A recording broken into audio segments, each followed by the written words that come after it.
let's do it. So, the New York Times wrote an article. A friend of mine actually wrote this article, Taylor Lorenz. And it's a really good article called How Hasan Piker Took Over Twitch. I'm going to fucking tweet the article right now. Or actually, I'll just tweet it after. And I want you guys to retweet it and shit too. So it gets some momentum behind it. But so I got a call saying like, hey, we want to do a New York Times style piece on you. And it was called How Hasan Piker Took Over Twitch. The 29-year-old progressive political commentator has risen to the top of the platform after 80 plus hours of live election coverage. This is the... I feel like this photo makes my head look tiny. Hasan Piker, 29, streaming a game of Among Us with Representative Alexandria Ocasio-Cortez in Tijuana in October as a part of a Get Out the Vote effort, has become a powerful voice on the left. On election night, Hasan Piker was dressed in a navy blue Bernie 2020 sweatshirt and a Democracy Now! Baseball hat when he plopped down in a chair to address his digital audience. I told you guys like 100 times that places in the Rust Belt have a lot of mail-in ballots. They're not counting immediately, he said. What you're seeing right now is incomplete data. The words that followed were peppered with expletives. Since then, Mr. Piker, a progressive political commentator known for his frenetic on-screen presence, has been the most watched streamer on Twitch. He spent more than 80 hours this week in front of his camera with tons of tabs open on his computer, reading out news and providing analysis for his left-leaning millennial and Gen Z followers. Many say they find his candid, slightly chaotic style more relatable than that of buttoned-up cable news anchors. I believe this is the Jita article that was written about me on Vice, too.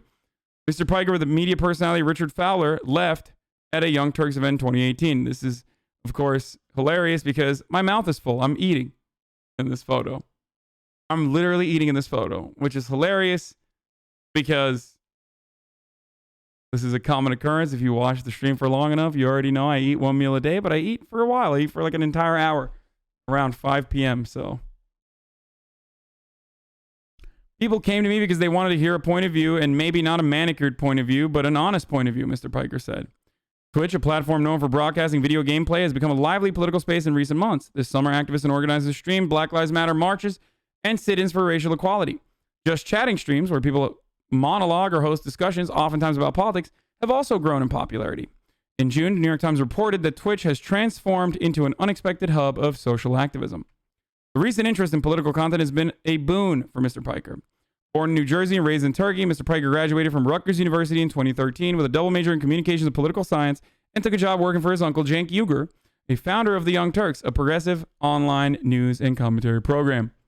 Started off doing ad sales and biz dev for the program, but eventually wanted to make something of his own. In 2016, Mr. Piker pitched the idea for a Breakdown, a Young Turks video series on Facebook that would deliver political analysis for a left-leaning audience. His sharp criticisms of the commentator Tommy Lauren and President Trump's immigration ban proved to be a hit. Before long, Mr. Piker had gained fame as Facebook's resident woke bae, a title he said he resents. Okay, I said that I think that there is no such thing as a woke bae, and that it is basically social justice commodified. No one is purely like a woke bae, especially for someone of profound privilege like I do.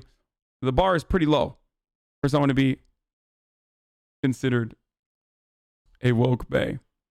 But by 2018, Mr. Piker was experiencing diminishing returns on Facebook and seeing the rise of right-wing news dominance on the platform. He also noticed the algorithm shifting away from video. Set up a Twitch channel in March of that year and began streaming sporadically. I wanted a place where I could have people congregate every day, he said. That's you guys, by the way. The streams were slow growing. The first had just 35 viewers, but over time he began growing on other streamer shows and collaborating with fellow content creators, which helped expand his audience. Come 2019, he was streaming for hours at a time, nearly every day. There were some bumps in the road. Mr. Piker has been banned temporarily 4 times for running afoul of the platform's copyright and content guidelines. 821 Bebela. Throughout, Mr. Piker's goal has been to rewrite the narrative he sees in the news about the left. He felt that progressives had an image problem, in part because news organizations were playing into bad faith portrayals of activists and organizers. Here I am on stage at Politicon, back when I was a serious political commentator and not a himbo, not the himbo of Twitch, of course. Everywhere you went on the internet, accelerated by Fox News, the left was seen as hysterical, emotional, blue-haired social justice warriors, he said. They turned the concept of fighting for social justice into something negative. SJW is considered a pejorative, he added, referring to the abbreviation of the term social justice warrior. That's crazy to me.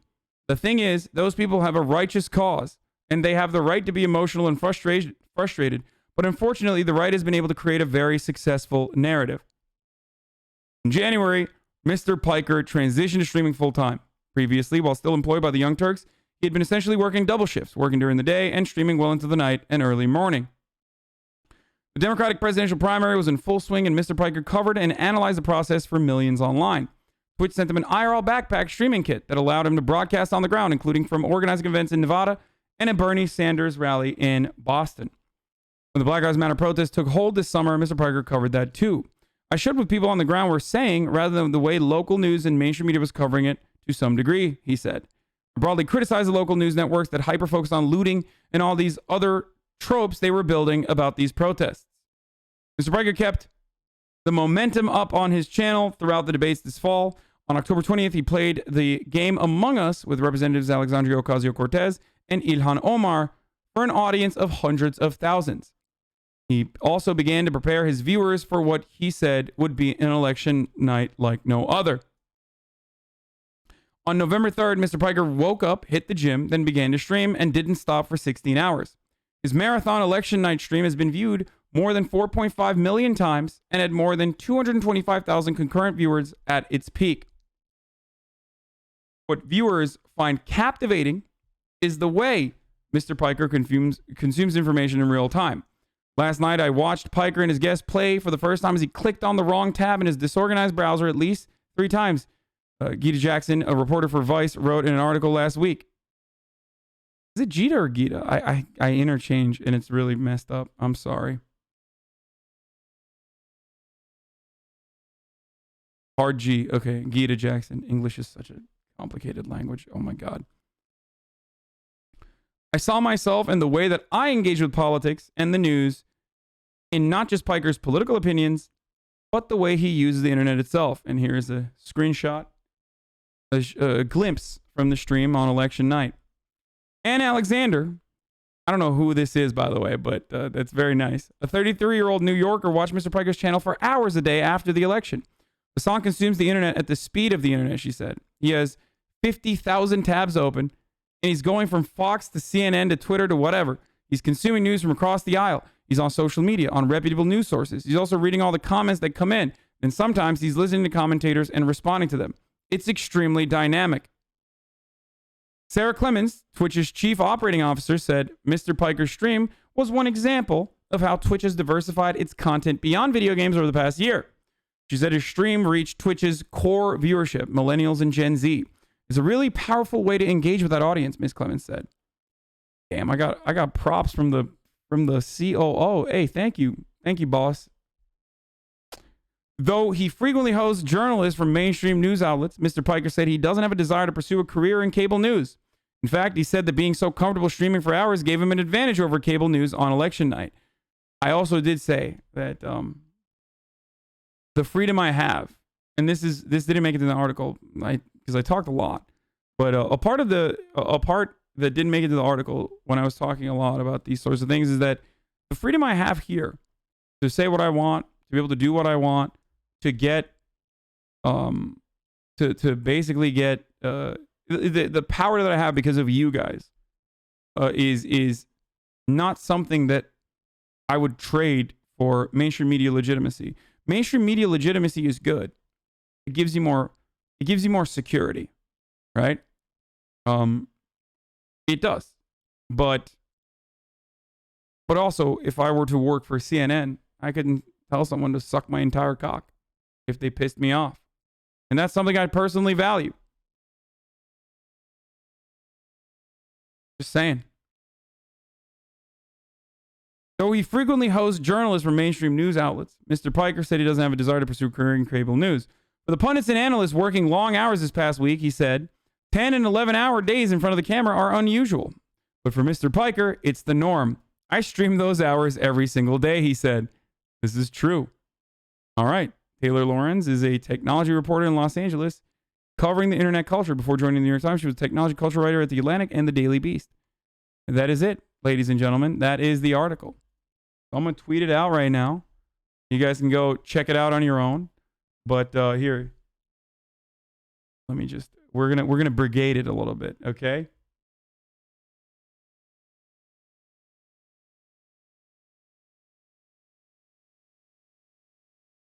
Thank you for this awesome write-up.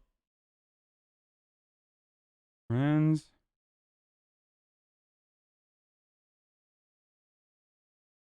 Had to have journalists.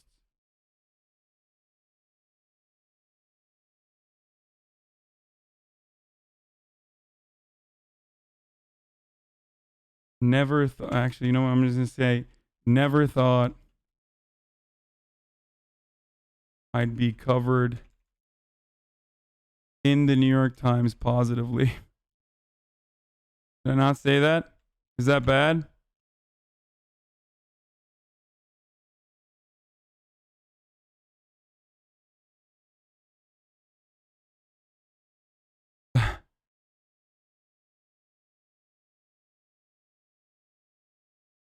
Should I not say that? You're in the screenshot? Good job. Casket Noah is too. There's a lot that's missing here because they don't have BTTV. No, not new. Sounds petty.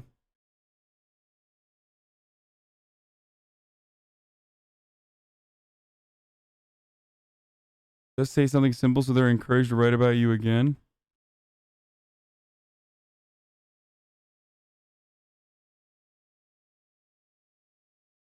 People who are fighting for a righteous cause have a right to be emotional, except for vegans, I guess. Yes, exactly.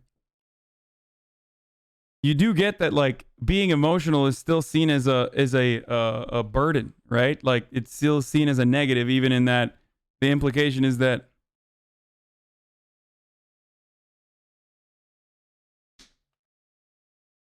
I'll just say something about you guys instead.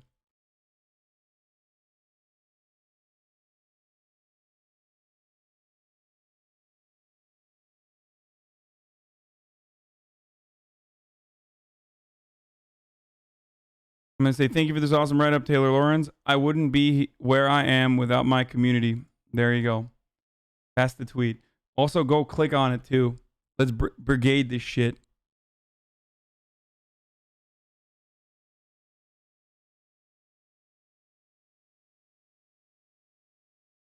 Charlie, who is another... he writes op-eds for the New York Times, as you... No, because I have had him on the stream and I've gone on his stream.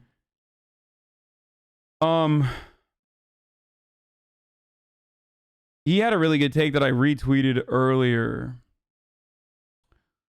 And it was, oh, here it is. So here is Charlie Warzel, who also writes for the New York Times. But he said, what I didn't really understand until we had Hasan the Hun on a stream is how he built this amazing community of devoted people who sort of help him program his stream.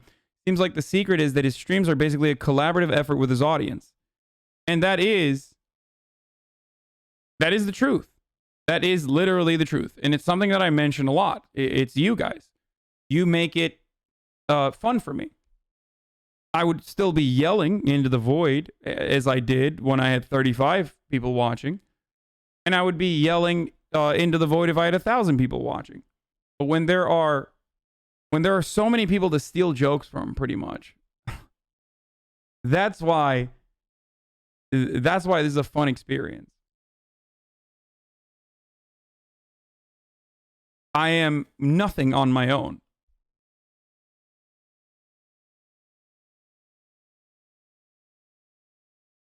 I said, yo, chill, you're giving my secrets away. My experience on Twitch is like not comparable to his at all, lol, but it's really amazing how collaborative it is, how generous Twitch users are with their time, with interacting and becoming both a fan and like a contributing producer.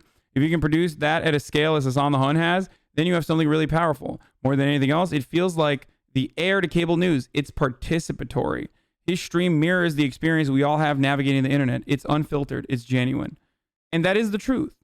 So the point is, and I've said this before, like, there have been different mediums throughout time that have changed the game. You had the radio, you had print, and then you had the radio, and you could hear the person speaking. Then you had the TV, you can see the person speaking and hear them at the same time. And then somewhere along the way, you had movies and you had the TV. It was more accessible. And then you got to the internet, where you could write comments that someone might actually see. The person who's creating the content might actually see, right? Or you got a better glimpse into the lives of the people that you were consuming the content of, right? On social media. You had a chance of interaction. But this is a completely different way to consume the news, or rather consume content in general. No other kind of content ever allows this level of participation, where one person, you as an individual, can literally change the outcome of the entire stream. And it doesn't matter if they're, of course it's different for everyone else, but in my stream, that's why I focus on making sure that we have a good community. Because that's how it works for you. Like you get more out of this experience by creating content or by writing some shit. And I get more out of this experience as well, in a similar back and forth conversation, as best as we can, as you do your very best to demonstrate how you can fuck that up by turning it into a hive mind. By the way, I'm glad that like I'm literally talking about this as you're like, oh no, we're gonna fuck this up now. Like, it's great. Thank you. So thank you for that. As I'm in a moment where I'm like trying to thank you guys, you're like, no, fuck that. Like, you're wrong. Actually, we are going to prove you wrong.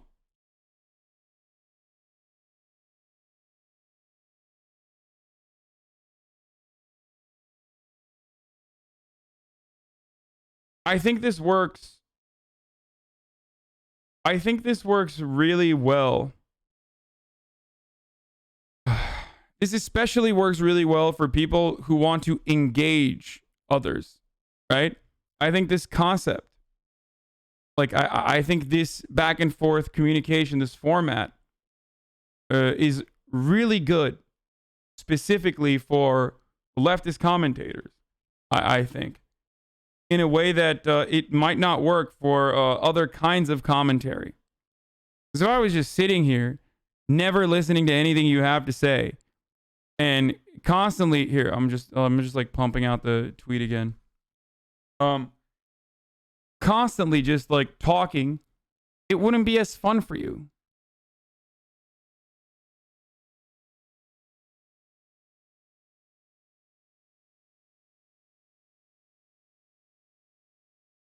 Anyway. McConnell had a meeting with the CIA director Haspel. Very short meeting. No info on what they talked about yet.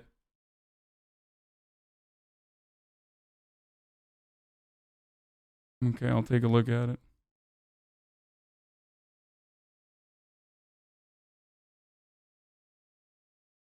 Anyway. Wanted to express my gratitude for a moment before we get to some other stuff.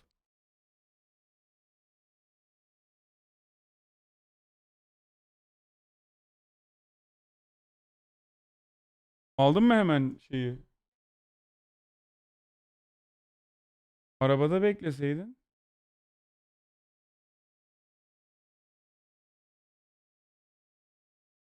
Okay. Anyway.